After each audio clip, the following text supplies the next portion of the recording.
Si quieres alcanzar el equilibrio entre tus finanzas, tus relaciones y tu bienestar, has llegado al lugar indicado. Bienvenido a Salud, Dinero y Amor con Romina Román y Marielena Vega. La mejor forma de invertir tu tiempo. Católica, esperamos que Santa, el Niño Dios o en quienes ustedes crean les haya traído todos los regalos que pidieron, pero sobre todo que haya llegado con amor, con paz y unión. Siguen bajando las temperaturas, así es que hay que cuidarse. Pero antes que cualquier cosa, saludo como siempre con mucho gusto y cariño a mi compañera Marielena Vega. Muy buenas noches, amiga. Feliz Navidad. Ojalá que todo lo que pediste te haya llegado. Muchísimas gracias, amiga. Aquí todavía en el recalentado, pero feliz de estar aquí contigo y con nuestros amigos que nos acompañan. Información que le hemos preparado que será de utilidad para nuestro bienestar, salud, dinero y por supuesto para el amor. Feliz Navidad, amiga. Un abrazo y ahora sí te regreso los micrófonos. Gracias, María Elena. Y en este día en el que prácticamente todos están descansando, nosotras les vamos a traer un programazo trabajando aquí con mucho ánimo y entusiasmo.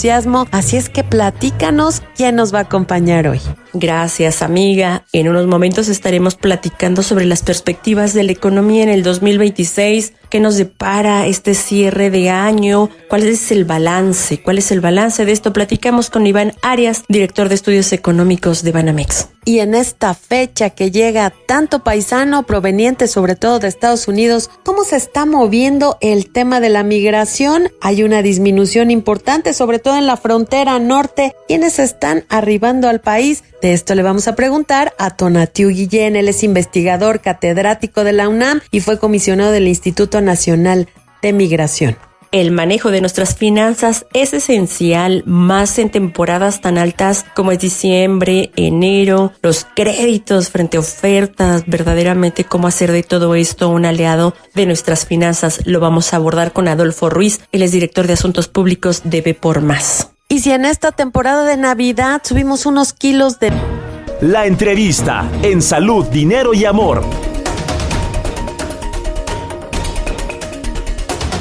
Y este 2025, pese a todos los pronósticos, la economía va mal e incluso hay quien dice que no habrá crecimiento. ¿Cómo se ve reflejado esto? Y por supuesto, ¿cómo nos afecta a los mexicanos en nuestro bolsillo, en nuestro bienestar, en todo? Para platicar de ello nos da muchísimo gusto saludar esta noche a Iván Arias, él es director de estudios económicos de Banamex. Muy buenas noches, Iván, qué gusto saludarte. Hola, María Elena, Romina, muy buenas noches a ambas y a todo el auditorio. Un placer acompañarlas. Muchas gracias, Iván. Al contrario, oye, para comenzar esta charla, regálanos una pequeña radiografía de cómo estás viendo este cierre de año. Efectivamente fue un año complejo para todo el mundo. Tuvimos como una afectación común para todos los países estas políticas agresivas de la administración de Estados Unidos. Eso como un primer elemento. En específico para México, además, se agrega el que estuvieron aprobándose diversas reformas legislativas desde finales del año pasado, las cuales pues han generado preocupaciones entre los empresarios. Y en este contexto complejo, diría yo, pues el saldo terminó siendo negativo para la economía mexicana, ¿no? Por un lado, un bajo crecimiento, una muy baja generación de empleos y por el lado positivo, si acaso, diría yo que pues la inflación bajó un poquito y que tal vez, dado este contexto tan complejo que tuvimos, pues las cosas pudieron haber salido peor. Pero en síntesis yo diría pues el panorama, el saldo fue negativo desafortunadamente. Iván, muy buenas noches. Te saluda Romina Román y este panorama tan negativo como bien lo comentas en términos de crecimiento del PIB, ¿qué tanto o qué porcentaje se le atribuye en efecto a las políticas del presidente de Estados Unidos y qué tanto también fue derivado de decisiones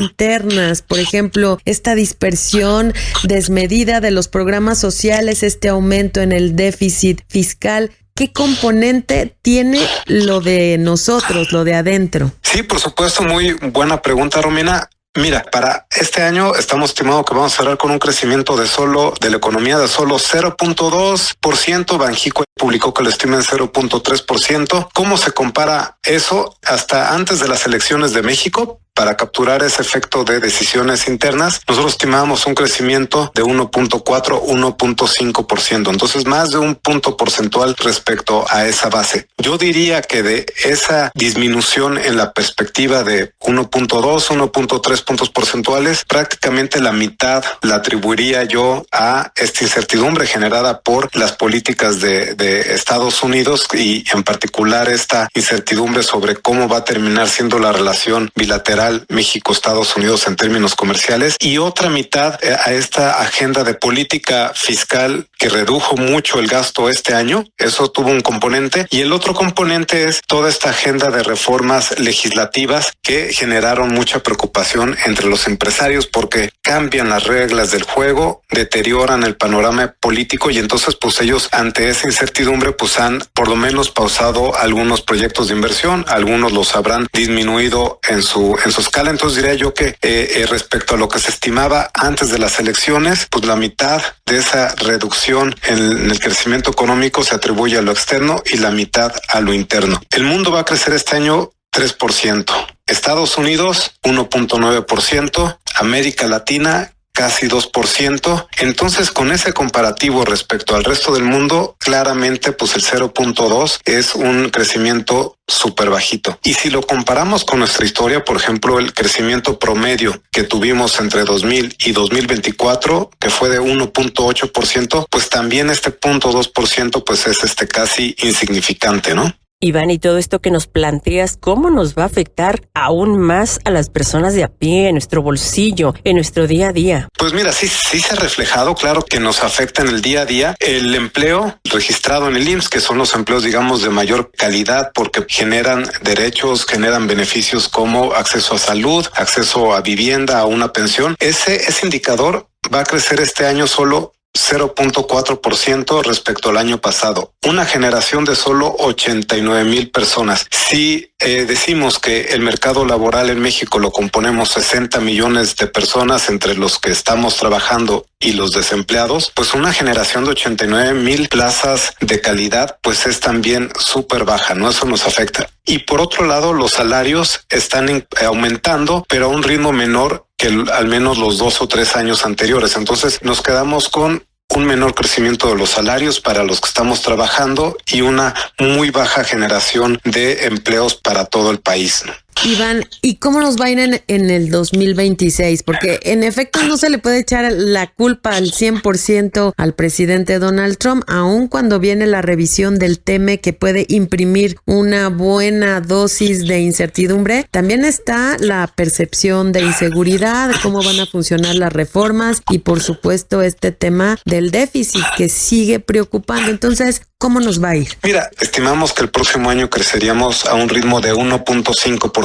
No es un nivel extraordinario si lo comparamos con las cifras que di de lo que hemos crecido anteriormente, lo que va a crecer el mundo, Estados Unidos, pero al menos es una mejoría respecto a este año. ¿En qué estaría sustentado esta mejoría? Por un lado, Banco de México ha estado bajando ya las tasas de interés, dado que la inflación está algo más controlada. Eso poco a poco va a alentar al consumo y la inversión. Por otro lado, el gasto público va a aumentar. Este año disminuyó mucho, 1.5% del PIB, que es muchísimo, justo porque pues Hacienda quería controlar, estabilizar la deuda. Para el próximo año está este componente de un incremento del gasto público, es bienvenido por el lado de la actividad, pero genera preocupación por lo que tú dices, ¿no? Porque vamos a tener de nueva cuenta un déficit público elevado que en el mediano plazo pues puede terminar siendo perjudicial. Otro componente importante es que la incertidumbre como quiera pues ha disminuido, sigue elevada justo por el tema que tú comentas de revisión del Tratado de Libre Comercio con Estados Unidos, pero sí diría que pues ya podemos descartar un rompimiento con Estados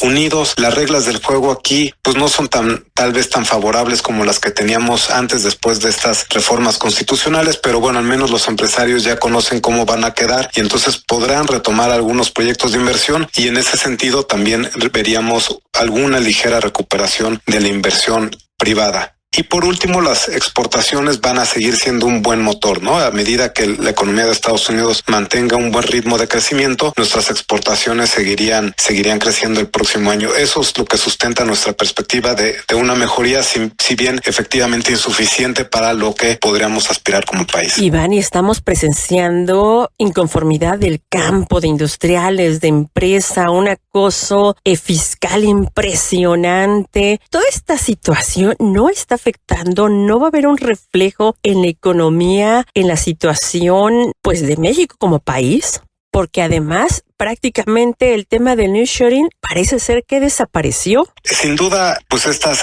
decisiones, estas políticas, claro que están limitando el crecimiento, ¿no? Yo diría, este componente de cambios constitucionales en leyes, en el sistema de pesos y contrapesos hacia el grupo en el poder, pues fueron un factor muy importante por el cual el sexenio pasado pues tuvimos un crecimiento muy bajo, ¿no? Más allá del choque de la pandemia, que pues ese no estaba bajo control del gobierno, sí diría que incluso excluyendo ese componente, el crecimiento del sexenio pasado fue muy bajo, el más bajo desde el sexenio de Miguel de la Madrid, y fue afectado por esas decisiones, ¿no? Y pues estamos viendo bastante continuidad en este tipo de decisiones que siguen minando los pesos y contrapesos y por lo tanto la confianza de los empresarios. Entonces, sin duda, estamos generando limitantes para la inversión, para aprovechar las oportunidades, como bien mencionabas tú, la principal que tenemos por el lado del nearshoring, también para los agricultores, las empresas de servicios. Entonces, sí, sin duda, si hubiera unas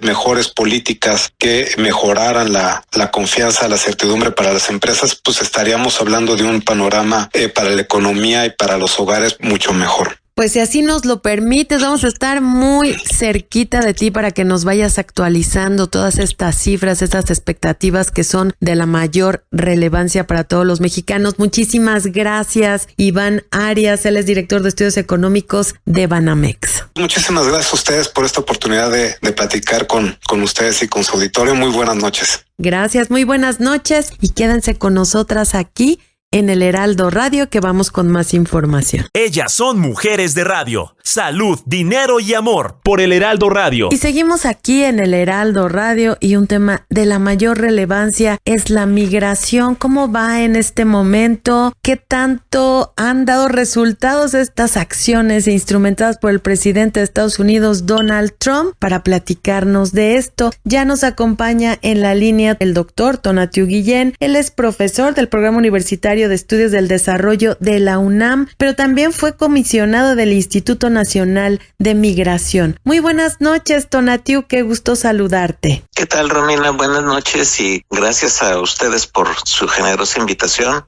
Al contrario, doctor, muchísimas gracias a usted y platíquenos cómo está en este momento la frontera México y Estados Unidos con tantas medidas que ha instrumentado el presidente Trump. En una palabra, en comparación a hace algunos meses, la podemos definir como desierta, en el sentido del flujo de personas intentando arribar a la frontera de Estados Unidos. Hace no mucho tiempo, en el 24 finales, podía haber 90, 100,000 encuentros, como le llama la Policía Fronteriza de Estados Unidos, con extranjeros. Poco antes, en el diciembre del 23, que fue el pico más grande, hubo 300,000 encuentros, y ahora en los últimos meses el promedio ronda entre 9 y 10,000 encuentros. Entonces hay una reducción enorme, gigantesca del flujo. Yo le llamo a esto la gran derrota de migrantes y refugiados, y que obedece a varios instrumentos que ha implementado el gobierno de Trump con la ayuda del gobierno de México. Uno ha sido la militarización de la frontera. También nosotros hemos puesto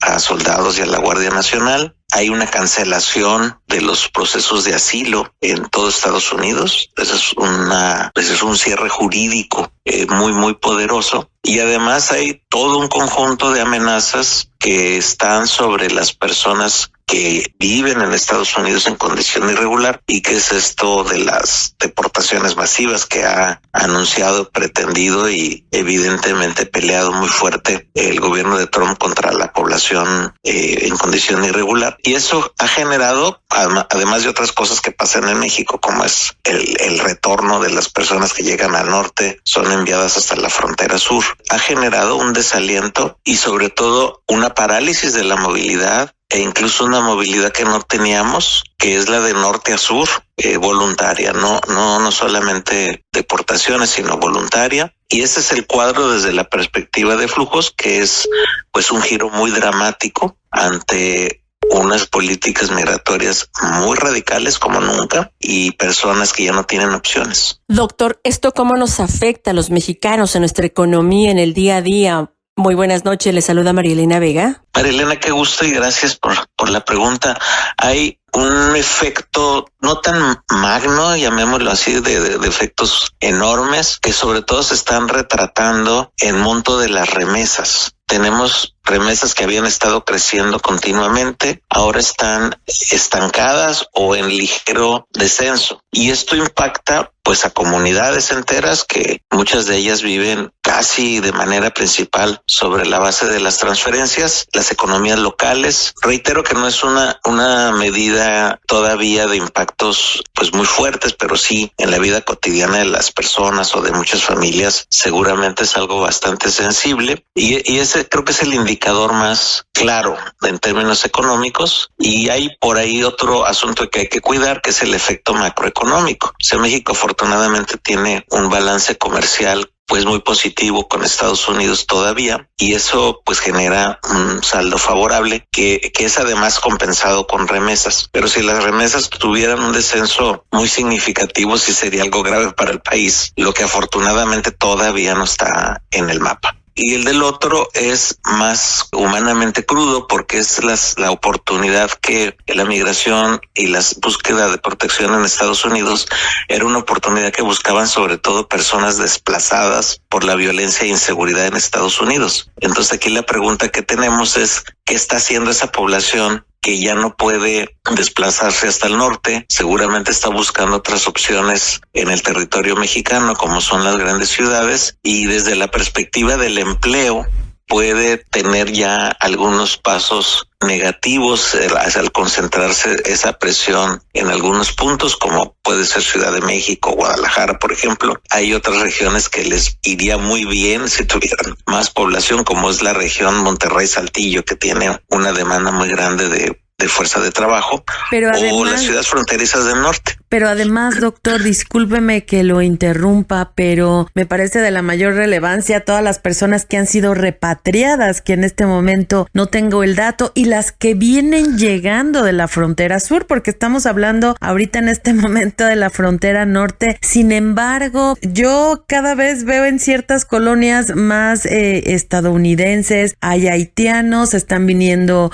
centroamericanos, venezolanos, argentinos. Entonces, además de este problema de repatriación que tenemos, también los que están llegando. ¿Esto cómo se está viendo? Hay unas zonas muy presionadas.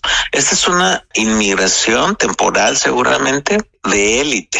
O sea, hay mucha población joven que en Estados Unidos o de otros países tiene opciones económicas de trabajo a distancia, no necesariamente en México, pero tienen algunas zonas muy presionadas. Justamente la Ciudad de México creo que es una de las más evidentes en colonias como la Roma o la Condesa o por esas áreas, Polanco todavía. Y eso genera un incremento de precios notables en el mercado inmobiliario o el costo de los servicios, que ya pues muchos restaurantes hasta anuncian en inglés sus cartas. Entonces son presiones importantes, pero creo que estas son muy locales. Las grandes presiones son, paradójicamente, por ejemplo, la que pasa en Tapachula, que recibieron muchísima gente en los meses pasados y periodos muy, muy intensos, como en el 23, y que ahora no tienen gente. Entonces ahí hay una cosa curiosa con la economía de Tapachula, porque buena parte de su economía de servicios o de transportes locales o del comercio local estaba en alguna parte importante mantenida o reproducida en función de la demanda de la población en tránsito. Esto ya no está ocurriendo. Entonces ahí hay otro hueco local muy significativo, pero que pues, no veo que se recupere en el corto plazo por lo que comentamos. Y la otra movilidad, la de élite, creo que ya estamos en un punto de ascenso. No me imagino que crezca mucho más todavía, algo posiblemente, pero creo que está ya en un pico, porque también estas zonas pues tienen un límite.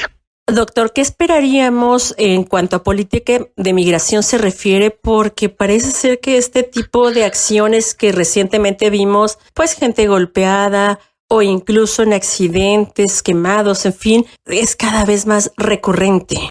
Hay una población efectivamente la que es más vulnerable, que se mueve en condiciones muy precarias, en transportes absolutamente inadecuados o traficadas, que es el otro evento. Por la reducción tan importante de la movilidad, esto ha bajado de intensidad afortunadamente, pero no deja de ser grave. La parte más delicada en ese contexto es de la población que se quedó literalmente estancada en México. Y esa sí es visible también en algunas zonas de la Ciudad de México, pero no del lado de élite, sino del lado más precario, en la calle, por ejemplo. Pero también hay otras ciudades que tienen algunos focos de estas características, y ahí, francamente, lo que haría falta es aplicar lo que la ley sobre refugiados y protección complementaria dice en México. O sea, México tendría una capacidad jurídica primero y obligación de atención de esas poblaciones desde la perspectiva de su protección e inclusión, y del otro lado también pensar a esas poblaciones no como un costo, porque no lo son, sino como un potencial de desarrollo. Esa liga entre inclusión, protección y desarrollo haría falta desarrollarla como política. Pues mucho que hablar. Esperamos mantener comunicación con usted, doctor Tonatiuh Guillén, profesor del Programa Universitario de Estudios de Desarrollo de la máxima casa de estudio, la UNAM. También fue comisionado del Instituto Nacional de Migración. Gracias por esta explicación, esta charla, y por su siempre disponibilidad para salud, dinero y amor. Gracias y buenas noches. Buenas noches y gracias a ustedes. Muchas gracias, amigos, y seguimos con más información. Vamos a hacer una pequeña pausa, regresamos. Romina Román, Marielena Vega, no se vaya, que es información que influye en nuestros bolsillos. Ellas son mujeres de radio. Salud, dinero y amor. Con Romina Román y Marielena Vega. Por el Heraldo Radio. Las finanzas, los negocios y la economía que influyen en tu día a día. Bienestar en tu bolsillo. Ya nos conocen, somos Marielena Vega